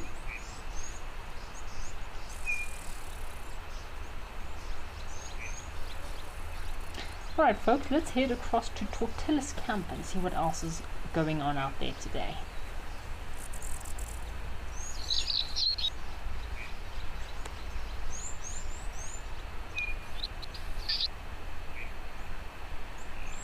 Ooh, another epic bird to add to our list today. So this is the African spoonbill. I love African spoonbills. I mean, what other bird do you have in the world that is white with bright pink legs and a long elongated bill that is shaped like a spoon? It's a very unusual African spoonbill. It looks like he's got his bill tucked away in the back of his wing there, hiding away from the wind, maybe having a bit of a rest. Eagle Lover asks, Kerry, has the white rhino population stabled in South Africa? So Eagle Lover, very good question. So South Africa is kind of a custodian to the vast majority of wild, or the world's white rhino population. I know within the last 4 to 5 years the population has sort of stabilized. We haven't had as many poaching incidences or declines as in 2015 or 2017. So in Kruger National Park, one of the largest strongholds for rhinos, there have been reported to be over 2,000 rhinos, white rhinos in the Kruger National Park. So poaching rates have generally declined overall within the last few years within South Africa. So there has been a report of a drop in the poaching incidences in recent years. So that is always very good news to hear, and of course a very big shout out and much appreciation is given to the rangers, reserve teams that take such good care of all of these animals and wildlife out here, so that we can all come on safari and view these animals in their natural habitat. We've got a blacksmith lapwing just off to the left. We have already got this lapwing on our list for today. We're currently sitting at 17 species for today. This African spoonbill seems to be resting quite a bit. So often your African spoonbills will most likely occur in pairs. So you might find 2 together or a group of 4. Mostly filter feeders and shallow waters. They do have the ability to wade, so they are a wading bird. And the adults do have quite a distinct crest of feathers during the breeding season. So we were just chatting about the cattle egret that has interesting rough, kind of rufous or buffy colour on the top of his crest, and as well as on the back of his wings, or more like on his rump. he's got these rufous colours during the breeding season. So very similar with the African spoonbill, they do have a crest during the breeding season. And their feeding methods or behavior of these African spoonbills is they'll walk very slowly through shallow waters. They'll sweep their bill from side to side, catching any little small fish, crustaceans, insects, as well as tadpoles.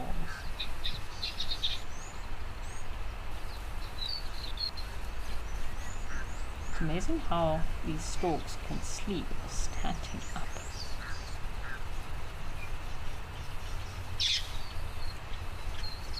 Whoa, we've got some more blacksmiths coming in to join. Oh, I seem to have frightened our spoonbill away.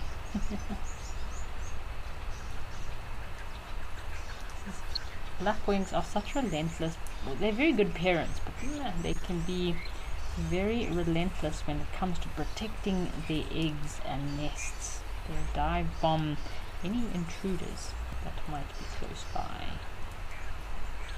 Oh, there's our spoonbill.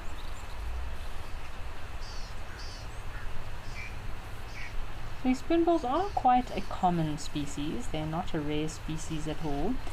I think they're quite common because they are very adaptable to different wetland habitats.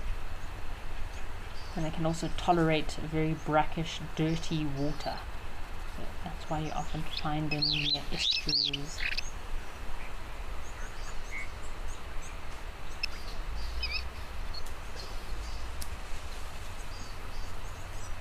Seems like a very windy day over in Tortilla's camp in Kenya. So exciting to have lots of new locations in Kenya. Alrighty folks, let's head across to Old Donyo and see what's happening in another part of Kenya.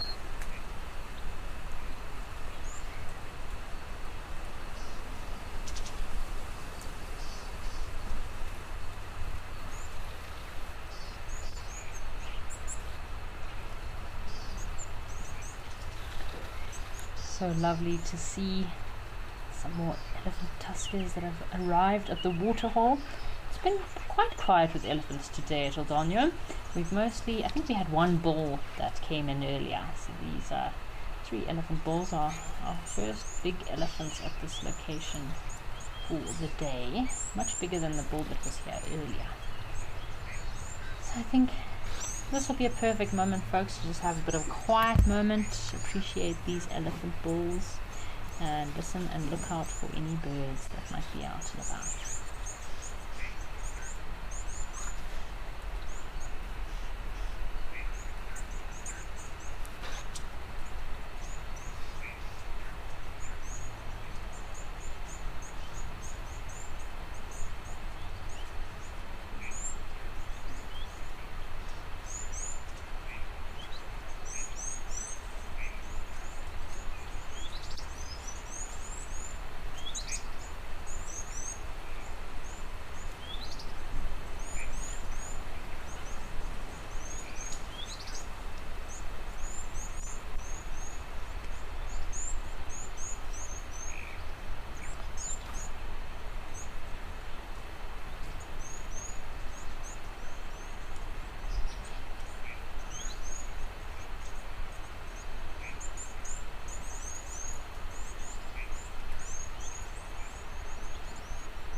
I'm not seeing any new bird species. It's just lovely just quietly watching these elephants.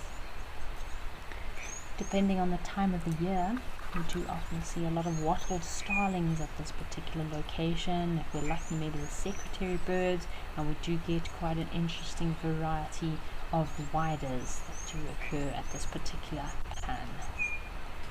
Monique says, sassy guys, and indeed, Monique, these 3 elephant bulls look like they could, yeah, be quite full of nonsense. Namakwa doves, we had Namakwa doves here yesterday at Old Donyo, so we'll keep an eye out for those Namakwa doves coming in.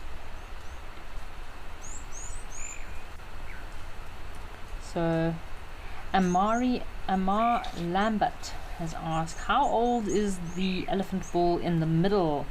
So Amar, I'll probably guess this elephant bull in the middle. All three of these elephant bulls are in their prime. Elephant bulls reach maturity at about the ages of 35 to 40 years of age. Most elephants have a lifespan of between 50 to 60 years. It's very rare that you get elephants that live over the age of 60 nowadays, but I'd probably guess that this elephant bull in the middle here is around about 45 to 47 years of age. You can tell it's quite a big bodied elephant bull. He's got very tatty ears, could tell lots of stories, and very impressive set of tusks. Melanistic Marble is asking, is our odd boy here? Melanistic Marble, I have not seen our odd elephant bull.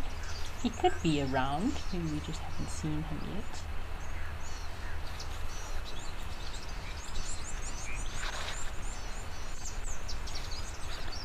So Johan has sent a comment, man, my work life is intruding with my birding life today. Apologies, Johan, that work is getting in the way of your birding life. We are still here, still looking to see what other birds we can find. I'm also going to be with you guys tomorrow live at the waterhole, so we can always have another birding day tomorrow. It'll be my last day live at the waterhole until next month. So yeah, we can give the birds another bash tomorrow as well. I do get quite competitive with my birding, but sometimes it is nice just to enjoy what else is out and about while doing a bit of birding in between. If I think about it, it has actually been quite some time since I saw the wattled starlings around at this particular waterhole.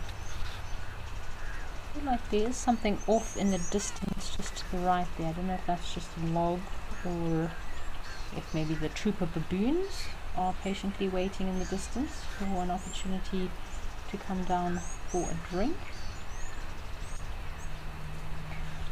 So Amar Lambert, elephants can be very boisterous and they do hog water holes quite often. So elephants and zebra are quite bullies when it comes to drinking at a waterhole. For example, we've had so much other animals coming down to the waterhole before. We had warthogs, giraffe, zebra. Yeah, but when the elephants are here, you kind of get all the rest of the animals are bystanders just waiting for an opportunity to drink. So Sarah from the UK says you need one more bird, I'm guessing, to reach 300. Well done, Sarah. I'm trying to get to 700 birds. I think my life list is sitting on 600 and something, so I'm desperate to get to 700 birds. I'm hoping this year, hopefully, I will get, maybe if I'm lucky, over 700 birds. So right now my bird list is sitting at 655 birds, but I know there's some birds that have not been added to my eBird list, so I'd probably say my bird life list is sitting at maybe just close to maybe 670, 680 birds that are not included. My last few bird lifers was a Caspian plover, which I saw at the Nata Bird Sanctuary, very epic bird sighting. The grey-backed sparrowlark, which was also pretty epic, and the red-capped sparrowlark, which all three I saw at the Nata Bird Sanctuary. So those were my last bird lifers. Always exciting to get some new birds to add to your list. Yeah, I did get some cuckoos. I mean, I've seen the black cuckoo before, but yeah, this obviously the migrants came through this time of the year. It's always good to see some migratory birds on your life list. Oh, check out this big boy. My goodness.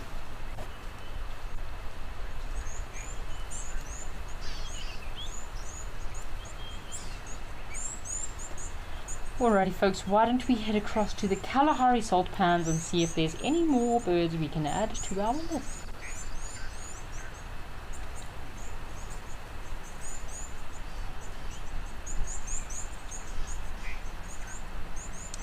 Oh, looky here, so we've still got our slaty egrets as well as our cattle egret that are all hanging out together on their little branch. So it can be a bit of a benefit to both of these species to stick close to each other. And there's always a strength in numbers.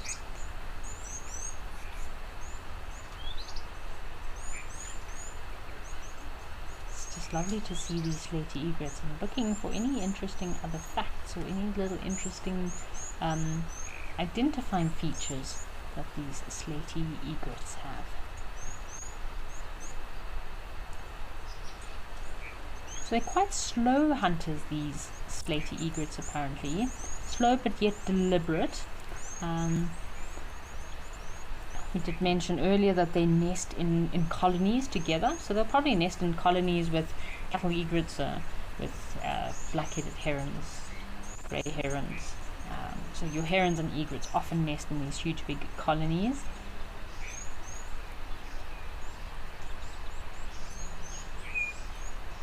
And as I see, they are a near threatened species, so because of their localized habitat, they need to live in these wetland areas and well drainaged areas, so they always have to be associated with water. And obviously, because the last couple of years we've not had great rainfall, it means that their habitats are also shrinking, so they are very dependent on seasonal flooding, making it sensitive to habitat change. So that's why these birds are kind of like a near threatened species, because of their habitat that is changing so drastically from one year to the next. So Amma Lambert says, do both these birds eat fish? So Amma Lambert, yes, both these bird species will feed on smaller fish, frogs, crickets, little invertebrates in the water, and even small crustaceans if they get the opportunity.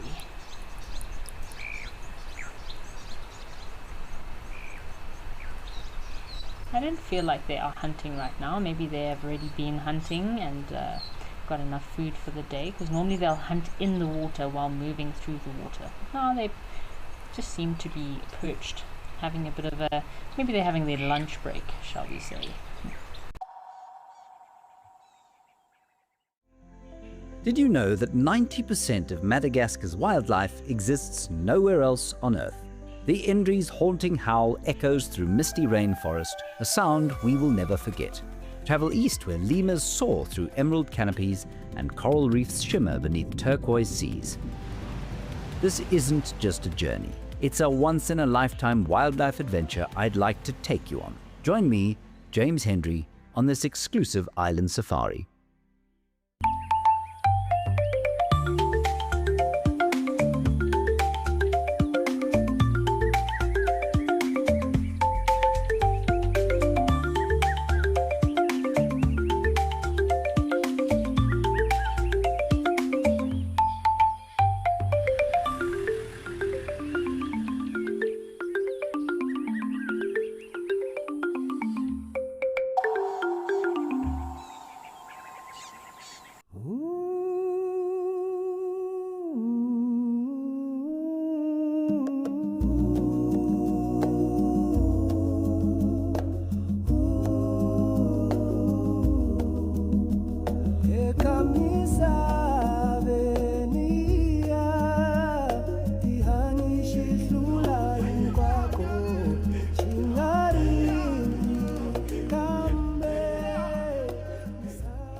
Amazing, everybody!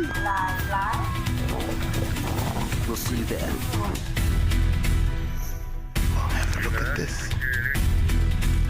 Wow, wow, wow. I don't know where to look. This is too astounding for words. Unreal.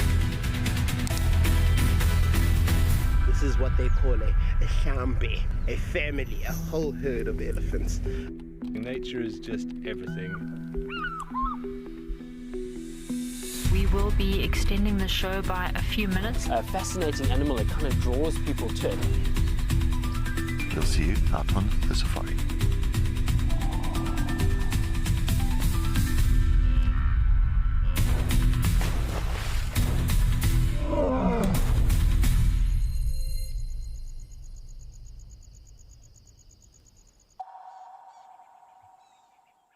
To familiarize himself with the cattle heat.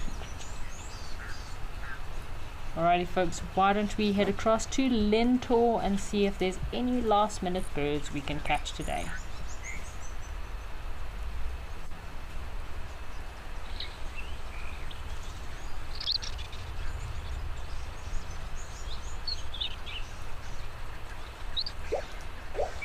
We're back here at Lentor with our troop of vervet monkeys that still look like they are having a rather laid back afternoon.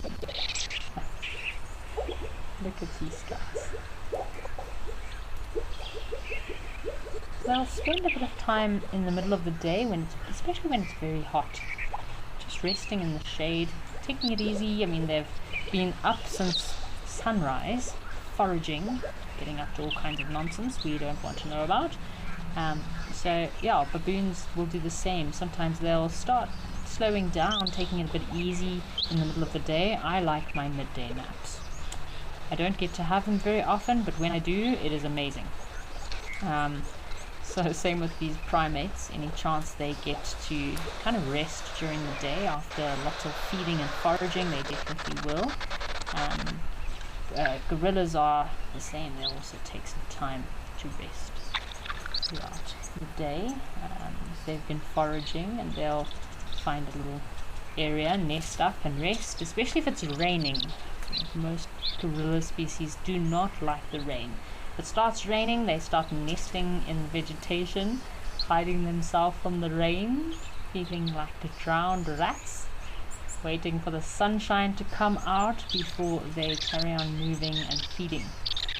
Your mountain gorillas, I feel like mountain gorillas are almost like pandas in their behavior. They feed and they sleep a lot.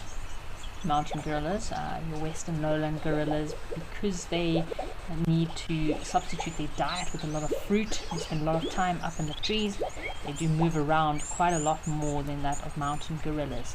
They need more protein in their diet, so they need to move around quite a lot. So very similar with your vervet monkeys as well as your olive baboons. They need to move around a lot. Alright folks, we've got some comments from Mr. Elemental. Says thanks Kerry and the Wild Earth crew for another wonderful live at the waterhole. Wild at Heart is also sending their thanks, as well as Sarah from the UK, Melanistic Marble and Monique. Thank you to all of you for watching and joining us today here live at the waterhole.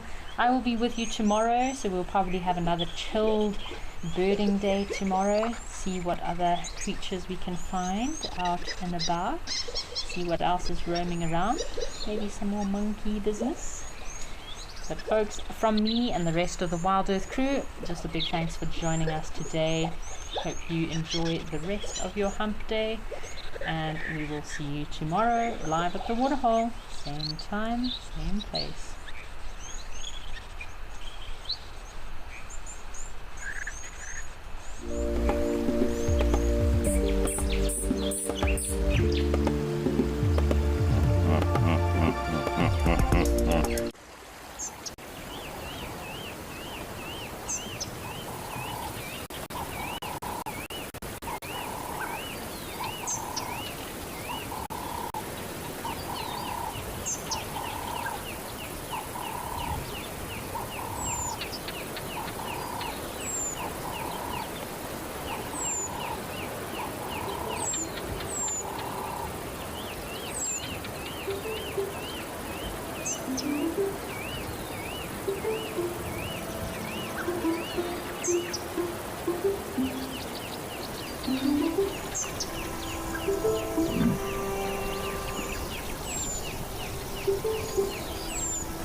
Yes.